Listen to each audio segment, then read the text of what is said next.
Oke, selamat datang dalam video pembelajaran Matematika SMA. Pada kesempatan ini saya akan berbagi tentang materi rumus trigonometri untuk jumlah dan selisih dua sudut.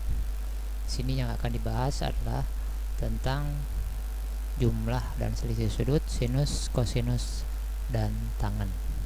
Kita masuk kepada yang pertama, yaitu untuk kosinus, baik penjumlahan maupun pengurangan cos alfa tambah beta dan cos alfa min beta. Jadi ada dua untuk penjumlahan, itu kalau cos alfa tambah beta sama dengan cos alfa dikali cos beta dikurang sin alfa dikali sin beta. Sedangkan untuk pengurangannya atau untuk selisihnya adalah cos alfa min beta sama dengan cos alfa dikali cos beta ditambah sin alfa dan sin beta. Ini sebenarnya ada pembuktiannya, tapi mungkin nanti akan dibuat dalam video khusus karena lumayan panjang. Karena di sini dibuat prinsipnya supaya kalian bisa menerapkan dalam menyelesaikan soal-soal khususnya trigonometri atau soal-soal nanti yang berhubungan dengan trigonometri. Karena selanjutnya kalian akan bertemu dengan yang namanya limit trigonometri, turunan trigonometri, integral trigonometri.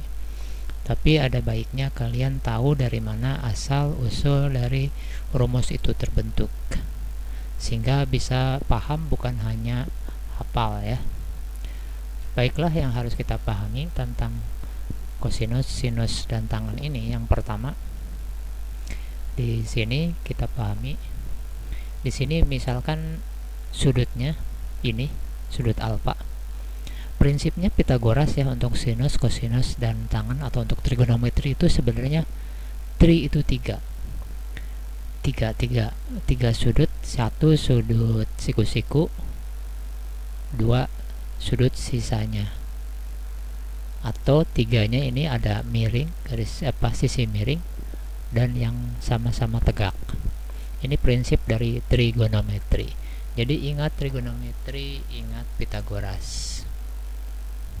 Jadi hubungannya seperti ini. Kalau untuk kosinus, itu kosinus alfa, yang dimaksud dengan kosinus alfa ini sudut ini.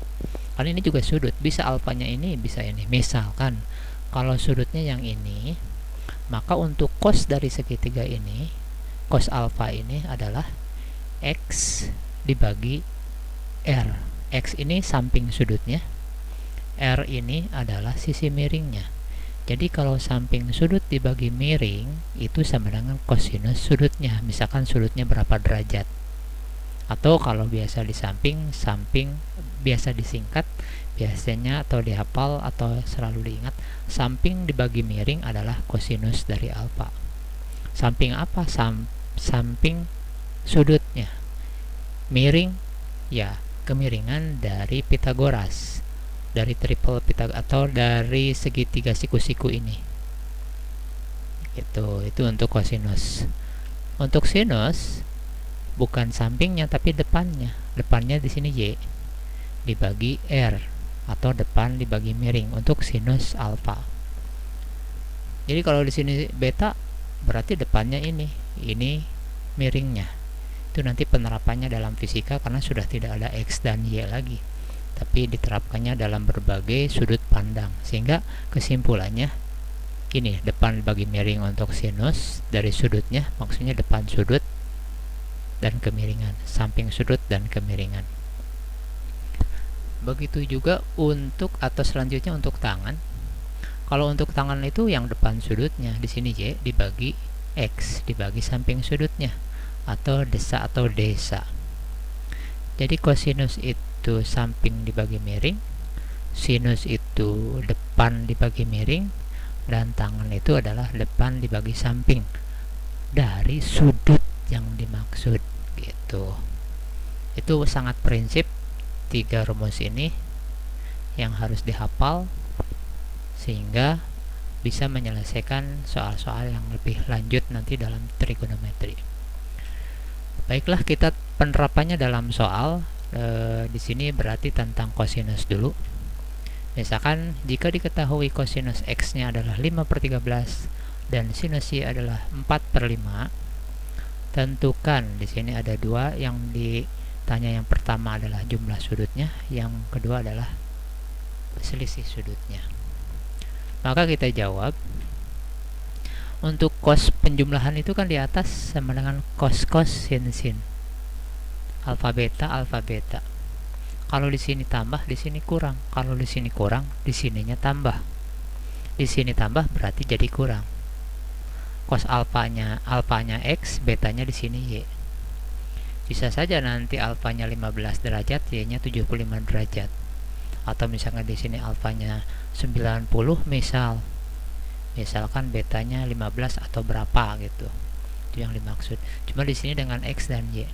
Jadi cos X tambah Y sebenarnya cos X dikali cos Y dikurang sin X dikali sin Y, sebagaimana yang pertama. Gitu. Dalam soal kita sudah tahu cos X, tapi cos Y-nya belum. Dalam soal sudah ada sin Y, tapi sin X-nya belum. Nah, bagaimana caranya? Kembali ke segitiga. Segitiganya di sini ada dua. Sudutnya sudut X dan sudut Y. Yang relatif terhadap sumbu X adalah kosinusnya. Kosinus X adalah 5/13. Sedangkan tadi kosinus itu adalah samping dibagi miring. Berarti 5-nya itu sampingnya, miringnya 13. Andai ini gambarnya belum ada atau angkanya belum ada, bikin aja segitiga siku-siku dulu. 5 itu samping. Ya sudah, kalau X-nya sudah tanggung di sini, di sini. Tapi kalau X-nya di sini berarti 5-nya di sini. Cuman kan gambar ini mendekati, kalau 12 harus lebih dari 5. Jadi kurang lebihnya seperti ini. Samping sudut dibagi miring. Kalau sampingnya sudah tahu, miringnya sudah tahu, berarti yang depan sudutnya jadi bisa tahu, karena ini triple Pythagoras. Karena 5 kuadrat ditambah 12 kuadrat itu sama dengan 13 kuadrat. 25 ditambah 144 sama dengan 169. 13 dikuadratkan pun sama 169, karena tadi konsepnya adalah Pythagoras. Sehingga kita bisa tahu depan bagi miringnya atau sinnya. Jadi sinnya, sin X itu jadi tahu nanti untuk mengisi ini. Begitu juga untuk sudut Y. Sudut Y ini kan diketahui tadi sin Y 4/5, sedangkan sin itu adalah depan bagi miring. Berarti 4-nya ini depannya Y, wajib depan Y. Di sini Y berarti 4-nya harus di sini. Kalau miring sudah pasti. Yang miring udah jelas miring ini kan, miring terhadap siku-sikunya. Berarti kalau depannya sudah tahu, miringnya sudah tahu dari soal, maka samping sudutnya jadi tahu 3, karena 3 kali 3 itu 9 ditambah 4 kali 4 itu 16 dijumlahkan 25 sama dengan 5 kuadrat 25. Sehingga kita jadi tahu cosnya, yaitu samping dibagi miringnya. Cosnya itu 3/5. Sinnya sudah diketahui. Sehingga untuk mengetahui cos X sudah dapat dari sini dari soal, cos Y sudah dapat dari sini tadi 3/5, sin X sudah dapat dari sini 12/13, sin Y sudah dapat dari soal. Jadi kalau kita teruskan, sin X itu 12/13 dan cos Y itu 3/5, menjadi ini cos X nya masukkan saja 5/13, cos Y nya 3/5 sudah dapat tadi, sin X nya 12/13 dan sin Y nya 4/5. Kalau sudah begini gampang. Misalkan yang ini disimpulkan, karena ini 55 bisa dicoret, berarti 3/13, atau kalau nggak dicoret juga langsung juga bisa. Terserah untuk penyelesaian ini, karena bukan prinsip di sini yang dibahas, bukan prinsip ini, tapi tetap prinsip kehati-hatian harus. Di sini 14 kali 4 48 dibagi 13/5 atau langsung 65 juga boleh. Tapi biasanya kalau dipisah begini lebih gampang nanti penyederhanaannya. Maka di sini penyebutnya 13 kali 5. Jadi ketika dibagi 13 maka sisanya adalah 5. 5 kali 3 adalah 15. Yang ini karena di bawahnya sudah 13 kali 5 berarti tetap 48. Sehingga kita tinggal mengurangkan yang atas, 13 dikurangi 48 itu min 33, yang bawahnya 65. Jadi jawabannya kosinus X tambah Y menurut soal ini adalah min 33 per 65. Kemudian bagaimana untuk menjawab yang B? Yang B yang penting ini, kalau kurang jadi tambah, sama cos sin sin. Ini cos sin sin, ini pun cos sin sin. Bedanya kalau ini kurang, ini jadi tambah. Ini udah dapat semua tadi dari segitiga yang di atas ini. Ini udah dapat, ini udah dapat, ini udah dapat, ini udah dapat, sehingga tinggal dimasukkan aja. Semuanya dimasukkan karena tadi sudah dibahas angka-angkanya. Kemudian kalau tadi pengurangan, kalau di sini ujung-ujungnya penjumlahan. Kalau tadi 15 dikurang 48, kalau sekarang 15 tambah 48 karena bawahnya sama. Per 65, sehingga 15 ditambah 48 itu 63 per 65. Jadi jawaban dari selisih dari X min Y dari soal ini jika diketahui ini adalah 63 per 65. Itu contoh soal dari cos, baik jumlah dan selisih. Selanjutnya bagaimana kalau untuk sinus? Untuk sinus seperti ini. Nah, gini dulu. Untuk sinus seperti ini, sinus alfa ditambah beta dan juga sinus alfa dikurang beta, ini selisihnya, ini jumlahnya. Kalau tadi kan cos sin sin. Kalau untuk sinus, sin cos sin, alfa beta sama. Jadi sin cos sin ini sama, sin cos sin. Bedanya kalau tadi, kalau di sini tambah, di sini kurang, di sini kurang, di sini tambah. Kalau ini tetap, kalau di sini tambah, di sini tambah, di sini kurang, di sini kurang. Yang beda tadi sama-sama. Ini beda-beda, sin cos sin, sin cos sin. Di situ saja. Sehingga langsung saja kepada soal, karena konsep segitiganya sudah diterangkan tadi di awal di bagian A tentang sinus. Misalkan di sini diketahui cos X-nya 3/5 dan sin Y-nya 5/13. Dengan X dan Y sudut lancip.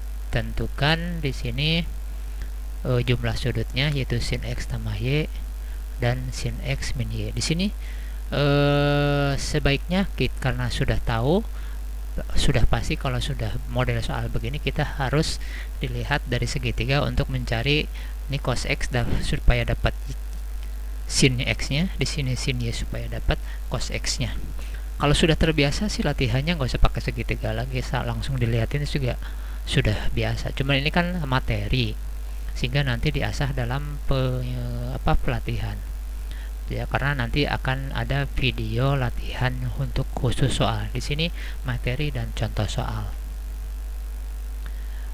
Maka kita jawab segitiganya di sini ada 2 karena ada untuk sudut Y dan sudut X dengan segitiga yang berbeda yang dimaksud. Di sini yang diketahui 3/5. Tadi cos itu adalah samping dibagi miring. Berarti angka 3-nya harus samping sudut. Bisa sudut sampingnya ini. Ini sudah pasti miring. Jadi kita tahu depannya 4, segitiga sama tadi ya. Kemudian kalau sin itu depan dibagi miring, berarti 5-nya harus depan Y. Ini Y, 5-nya harus di sini. Berarti ini sudah pasti 12. Untuk perhitungan segitiganya tadi sama dengan pembahasan sinus. Oke. Jadi sinus X-nya jadi tahu 4/5, cos Y-nya jadi tahu 12/13. Jadi cos X sudah ada, cos Y pun sudah ada, sin X sudah ada, sin Y pun sudah ada. Sehingga untuk menjawab yang A sudah terpenuhi dengan kita memasukkan rumus sin X tambah Y itu sama dengan sin X dikali cos Y ditambah cos X dikali sin Y. Masing-masing sudah ada. Sin X-nya 4/5 dari sini. Kemudian cos Y-nya sudah ada 12/13 dari sini cos Y. Kemudian cos X-nya sudah ada dari soal 3/5. Sin Y-nya sudah ada dari soal 5/13. Ini penjumlahan dan perkaliannya sudah gampang. Yang bawah kalaupun langsung dikalikan 5 kali 13 65, yang atas 4 kali 12 itu 48, dan 3 kali 5 itu 15, tinggal dijumlahkan saja karena penyebutnya sudah sama. 48 ditambah 15 sama dengan 63, bawahnya tetap 65. Jadi jawabannya dari sinus X tambah Y dari sudut-sudut dan yang diketahui dari soal ini adalah 63/65. Bagaimana menjawab yang B? Di sini hanya diganti saja plus jadi min, berarti di sini plus jadi min juga. Ini sin X cos X, sin cos sin. Kalau sinus ini sudah dapat, sin X nya sudah dapat dari atas, mirip dengan atas, angka-angkanya hanya tinggal mengganti tambah dengan kurang saja. Tuh sama tinggal plus jadi minus, karena kebetulan di sini angkanya sama. Di sini yang tadi ditambahkan 48 dengan 15, sekarang 48 jadi dikurangi 15, maka jawabannya adalah 33/65. Itu untuk sinus. Oke, kita lanjutkan kepada tangen. Tangen alfa tambah beta dan tangen alfa dikurang beta. Nah, di sini kalau tangen sudutnya seperti ini untuk jumlah dan selisihnya. Kalau ada tangen alfa ditambah beta, itu sama dengan tangen alfa ditambah tangen beta dibagi 1 dikurang tangen alfa dikali tangen beta. Kalau pengurangan atau selisih, maka di sini kurang juga. Tangen alfa dikurang tangen beta, tapi yang bawahnya jadi ditambah 1 tambah tangen alfa tangen beta. Kalau tadi tambah-tambah bawahnya kurang, kalau yang bawah kurang-kurang bawahnya tambah. Sama tangen alfa tangen beta, tangen alfa tangen beta. Yang bawahnya kalikan tangen alfa tangen betanya, yang bawah sama kalikan. Yang atas jumlahkan, yang bawah dikurangkan. Yang ini 1 min, yang ini 1 plus. Begitu kalau dihafal. Tapi caranya bukan hanya dihafal, dengan mengerjakan beberapa contoh soal, beberapa latihan berulang-ulang, maka akan terbiasa bagaimana cara menyelesaikan model-model dalam tangen. Oke, langsung kepada contoh soal, karena prinsip segitiganya sudah diterangkan tadi dalam sinus dan kosinus. Di sini ada soal tentukan nilai dari yang pertama tangen 15 derajat dan yang kedua tangen 75. Di sini mungkin akan bertanya tangen 15 dan tangen 75. Kalau tadi kan bentuknya pecahan. Nah, di sini akan dibahas dulu tentang sudut istimewa. Kita lihat di jendela lain ada sudut istimewa di sini. Tadi bicara tangen saja nih. Ada tangen 30 itu sepertiga akar 3, tangen 45 itu 1, dan tangen 60 itu akar 3. Barusan kan pengurangan 60 dengan 45, berarti kita butuh tangen 60 itu akar 3 dan tangen 45 itu 1. Kemudian yang B tadi kita nanti hubungannya dengan B karena belum dibahas di sini. Kita kembali ke contoh soal dulu. Yang jelas di situ tangen 60 dapatnya akar 3 dan tangen 45 itu dapatnya adalah 1. Oke. Nah, kenapa barusan dibahas 60 dengan 45? Karena 15 itu bukan artinya kita harus mencari tangen 15 yang ada di kalkulator, sedangkan dalam sudut istimewa tadi tidak ada tangen 15. Jadi 15 itu bisa didapat dari dua sudut istimewa yang dikurangkan, yang diketahui itu 60 dengan 45. Jika 60 dikurangi 45 itu adalah 15, maka tangen 15 derajat itu sama dengan tangen 60 dikurang 45. Jadi penjabaran manipulasi dari 15 derajat menjadi 60 dikurang 45. Karena tangen 60 nanti tahu, tangen 45 juga tahu. Sehingga untuk memasukkan ke sini bisa. Oke, kita uraikan saja. Jadi bentuknya pengurangan yang bawah, bentuk yang bawah di sini untuk menemukan soal yang A ini. Sehingga tinggal diuraikan saja.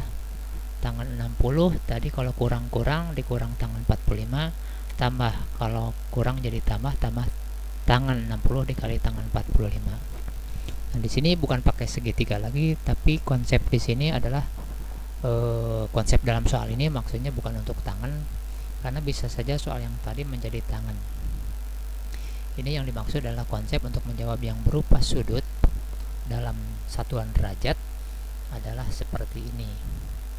Tadi tangan 60 kita sudah tahu, tangan 60 adalah akar 3, kemudian tangan 45 itu 1, kemudian tangan 60 masuk akar 3 dikali tangan 45 1. Jadi bentuknya jadi seperti ini. Kalau kita lanjutkan di sini yang bawah akar 3 kali 1 bisa dikalikan dulu sehingga persamaannya menjadi akar 3 dikurang 1, yang atas tetap, yang bawah menjadi 1 ditambah akar 3. Kita rasionalkan dulu karena tidak ada per akar, tidak rasional kalau per akar. Biasa kalau merasionalkan dari kelas 9 sudah ada materinya, tinggal dikali, kalau di sini jumlah, di sini jadi kurang. Yang penting angkanya sama, 1 dengan akar 3. Jadi didapatkan 1 min akar 3. Maka yang atas juga sama, 1 min akar 3, supaya nilainya sama dengan 1. Jika kita, karena ini sasarannya merasionalkan, berarti yang 1 kali 1 itu 1, yang akar 3 kali min akar 3 itu min 3. Karena kalau yang 1 kali min akar 3 dengan 1 kali akar 3 kan jadi habis, min dengan plus angkanya sama, sehingga jadi 1 min 3 yang bawah. Yang atas akar 3 dikali 1 itu akar 3, akar 3 dikali min akar 3 itu adalah jadi 3, min 3, min 1 kali 1 itu min 1, kemudian min 1 kali min akar 3 jadi plus akar 3. Maka di atas ada 2 akar 3 dan ada 2 bilangan bulat min 3 dengan 1. Di bawah ada 2 bilangan bulat. Yang atas min 3 dengan min 1 bisa dijumlahkan jadi min 4. Ini sama-sama akar 3 jadi 2 kali akar 3-nya. Yang bawah 1 min 3 menjadi min 2. Sehingga tadi min 1 dengan min 3 itu jadi min 4, kemudian akar 3-nya ada 2, jadi 2 akar 3, tadi 1 dikurang 3 tuh min 2. Sehingga ini sama-sama bisa dibagi 2, min 4, 2 dan 2. Dibagi min 2, min 4 dibagi min 2, tinggal 2. 2 akar 3 dibagi min 2 menjadi min akar 3. Jadi tangan 15 itu sama dengan 2 min akar 3. Oke, sekarang bagaimana untuk yang B? Tangan 75 itu tidak ada dalam sudut istimewa yang tadi. Yang ada adalah penjumlahan dari 45 ditambah 30. Tadi tangan 45 sudah tahu tangan 45, atau kita uraikan dulu di sini konsepnya dulu.